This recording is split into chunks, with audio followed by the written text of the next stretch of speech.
Pak Udin bisa dibilang sukses gitu kan. Alhamdulillah. Dari karyawan berarti beliau ini rata-rata gajinya sekarang per hari itu rata-rata gajinya antara 200 sampai 250 ribu per harinya, per hari kali itu per bulan.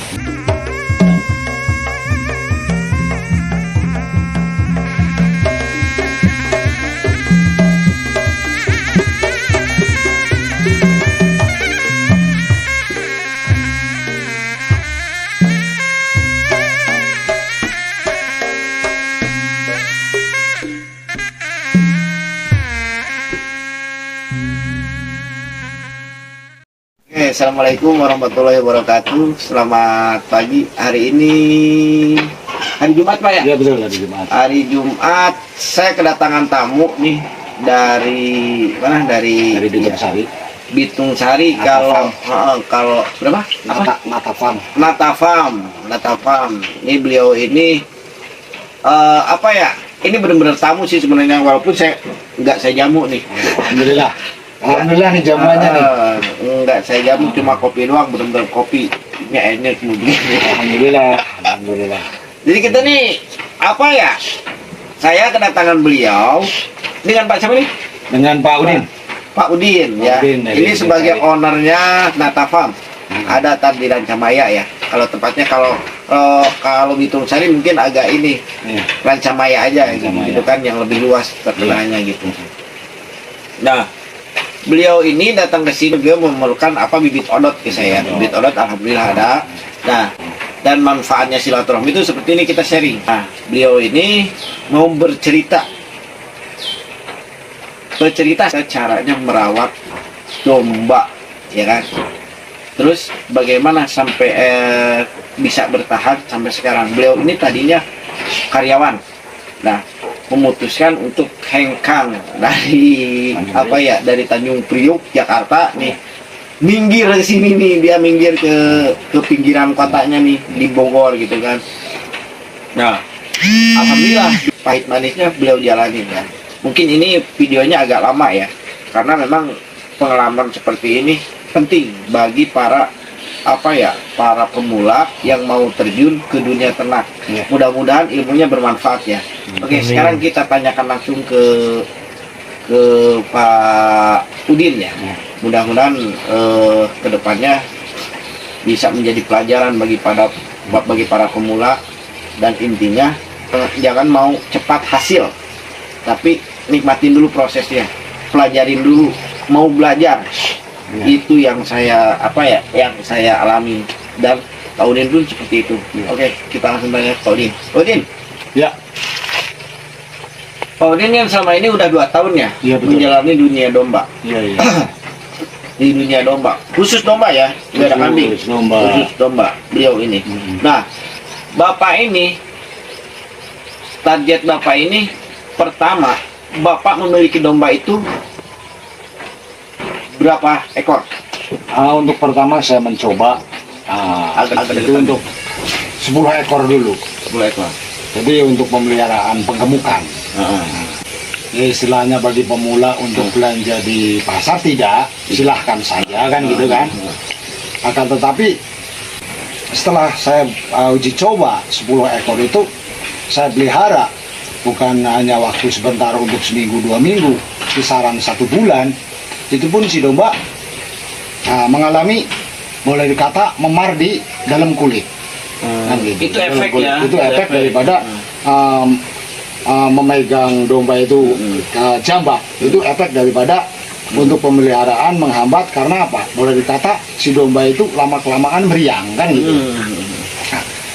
Yang kedua, dari cara narik. Cara nariknya pun boleh dikata dipaksa. Turun dari mobil dipaksa, naik dari mobil dipaksa, sehingga untuk bagi pemula, untuk pemeliharaan itu kurang bagus. Artinya apa? Saya tidak melarang. Tidak melarang untuk pemula untuk belanja di pasar. Kalau untuk pemelihara ya silahkan aja, kalau memang begitu beli langsung dipotong karena tidak ada pemeliharaan. Untuk saya waktu itu untuk pemeliharaan semakin lama bukan semakin gemuk, karena domba itu mengalami meriang. Dari segi itu. dari segi cara naik turun domba itu, mohon maaf bagi untuk yang di pasar, ya rada santun lah, saran saya, mohon jangan naik turun domba itu jangan dijambak, karena efeknya sudah saya coba, itu memar di dalam kulit sehingga menghambat daripada pertumbuhan si domba tersebut, kan gitu. Dan dampaknya bisa jadi kematian. Dampaknya bisa jadi kematian.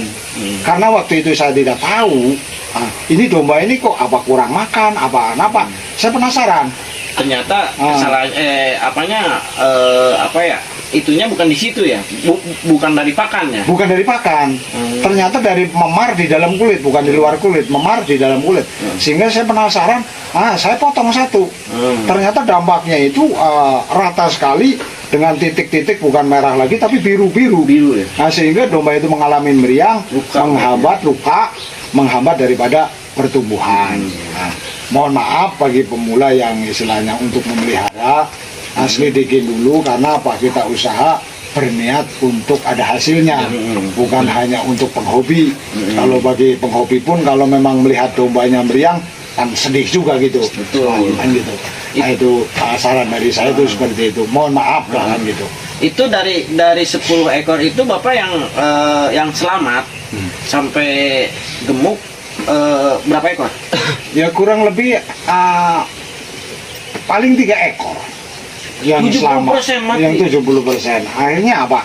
Domba itu sih tidak mengalami mati total, tapi istilahnya Potong lah ya. dipotong, cuman saya selidikin dari dampak daripada itu seperti itu, kan gitu. Selain dari itu kan domba udah memar ya, udah memar. Terus selain itu kan Bapak potong. Iya. Ya. Nah itu di dalamnya itu apakah dia memang sehat atau tidak, atau ada apa gitu? Pasti gitu. Si domba itu perjalanan mungkin antara jarak jauh. Si domba pun menahan lapar. Stres mungkin ya. Satu stres, menahan lapar, sehingga di situ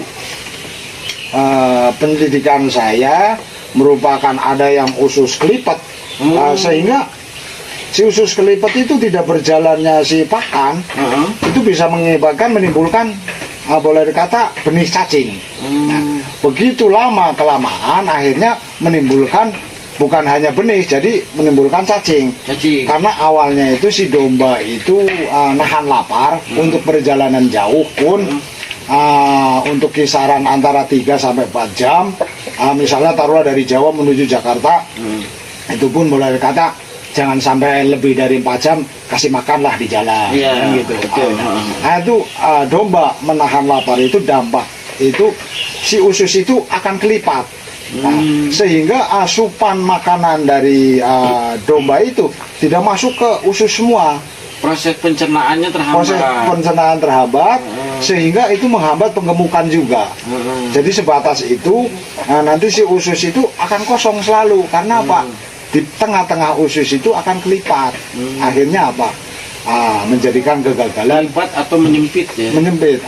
Yang seperti saya alami itu, setelah saya potong itu, saya buka dalemannya itu terlipat. Karena apa? Awalnya itu menahan lapar. Menahan lapar, kan efek gitu. dari menahan lapar. Menahan lapar. Karena waktu itu memang menuju pasar, perjalanan jauh, segala macam, sampai pasar pun istilahnya boleh dikata tidak ada makan, tidak ada apa, segala macam, kan gitu. Akhirnya si usus itu terlipat itu bisa menimbulkan cacing. Akhirnya apa? Usus yang sudah terlipat itu akan sulit untuk masuk daripada asupan makanan. Itu menghambat suatu pertumbuhan si domba tersebut, kan gitu. Gitu, Pak. Terus Bapak ini kan pertama tuh beli 10 ekor. Iya. Berarti taruhlah kalau bisa secara negatifnya ya, itu gagal ya. Gagal. Yang 7 ekor. Nah, Bapak berhenti di situ atau belanja lagi? Masih penasaran. Karena apa? Saya belum menjurus ke situ daripada kelemahan domba tersebut. Tetap saya penasaran sampai mencoba sampai 3 kali. Ternyata berarti 30 ekor dong? 30 ekor. 30 ekor. Dalam 30 ekor itu totalnya ya, Pak. 30 ekor itu berarti belanja kedua, Iya. belanja pertama kan 7 ekor. Iya. Nah, belanja kedua gimana? Belanja kedua hasilnya seperti itu sama. Sama. Iya. 7 ekor juga. 7 ekor juga. Yang nggak selamat. Iya. Nah, kalau yang belanja ketiga, Belanja itu ketiga. yang sehat kurang lebih antara 4 ekor. 4 ekor. Iya. Berarti totalnya ya, Iya. rata-rata berarti sekitar 20 ekor dong yang mati. 20 ekor. Ya. Iya. Dari 30 ekor itu Iya. berarti Bapak 20%. 20%. Lebih 70% ya? 70%. 70% hancur. Hancur. 30%. Dari 30 ekor itu cuma sisa 10 ekor. 10 ekor. Yang dari 10 ekor itu Bapak manfaatin sampai sekarang. Manfaatin sampai sekarang untuk coba pembibitan. Pembibitan. Jadi Pembibitan. saya boleh kata saya tunggu anaknya kan gitu. Anak itu boleh dikata dinyatakan sehat, makan bagus, perawatan juga sedikit ada walaupun saya belum tahu kan gitu. Tetap saya ada perawatan dari makanan kan gitu. Nah itu sisa daripada itu saya jual rugi karena apa? Nah, merupakan saya masih belajar, saya perlu istilahnya pembuktian. Nah, satu persatu kita potong, ternyata hasilnya itu sama. Sama juga. Hasilnya sama, titik-titik biru, cacing, susus kelipat kan gitu. Kadang-kadang ada yang makan tambang segala macam, Ada makan plastik. ada makan plastik. Nah, yang sangat bahaya lagi itu merupakan kenur layangan kan gitu kan. Itu bisa terlipat karena apa tidak bisa hancur. Tidak bisa hancur. Tidak bisa hancur gitu. Efeknya domba nggak bisa gemuk. Nggak bisa gemuk. Nggak bisa ya? gemuk. Makan tetap makan. Makan, Cuma tetap. nggak bisa. Nggak bisa gemuk. Iya. Mungkin ada. Ya memang rasa sakit. mungkin Rasa ya. sakit Gitu. gitu. Nah, untuk sampai di sini, alhamdulillah ya pengalamannya ini mudah-mudahan bermanfaat bagi para pemula. Jadi kesimpulannya, benar kata Pak Udin tadi, domba ini sebenarnya punya rasa sakit dan punya Memar di dalam kulit. Iya, Iya, punya rasa sakit seperti itu karena dampak dari mungkin cara mereka mengangkat, terus menurunkan gitu kan, terus menarik gitu kan, menarik dalam segi tambang juga kan kadang-kadang diseret-seret. Nah, itu karena memang kalau di pasar itu intinya 70% buat daging. Betul nggak? Iya. 70% buat 70% kenapa untuk saya daging. katakan 70% buat daging? Karena di pasar itu pas begitu kita beli langsung potong itu nggak masalah, ya kan? Iya betul. Nah, tapi kalau misalkan untuk dipelihara lagi, untuk fattening, apalagi buat breeding, itu lebih baik berpikir ulang. Betul. Betul nggak? Iya betul. Untuk meminimalisir dalam segi kerugian, Iya. ya kan? Nah, tapi di sini jangan putus asa kayak Pak Udin ini, ya kan? Kenapa? Memang proses pembelajaran itu, yang namanya proses pembelajaran itu perlu pengorbanan. Iya betul. Betul. Siap rugi waktu, siap rugi mental, siap rugi tenaga. Betul nggak? Iya. Siap rugi uang. Iya. Betul nggak? Tapi di situ kita akan dapat ilmu. Betul. Ya, betul nggak? Iya, Yang betul. dapat ilmu sampai sekarang nih Pak Udin 2 tahun ini udah bisa mencapai omset itu per bulan bersih ya. Rata-rata per bulan bisa mencapai omset beliau ini 7 sampai 8 juta. Iya. Per bulan, betul nggak? Pak? Betul. Per bulannya 7 sampai 8 juta dalam jangka waktu 2 tahun. Dan kerugiannya itu dari awal sebenarnya itu bukan kerugian, tapi memang Ilmu kan, proses saya mendapatkan tidak tahu, ilmu itu iya. seperti itu gitu Iya. kan.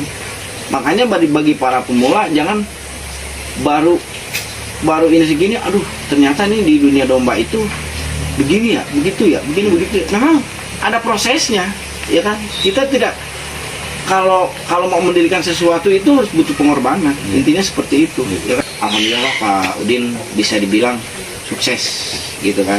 Alhamdulillah. Dari karyawan berarti beliau ini rata-rata gajinya sekarang per hari itu rata-rata gajinya antara 200 sampai 250 ribu per harinya.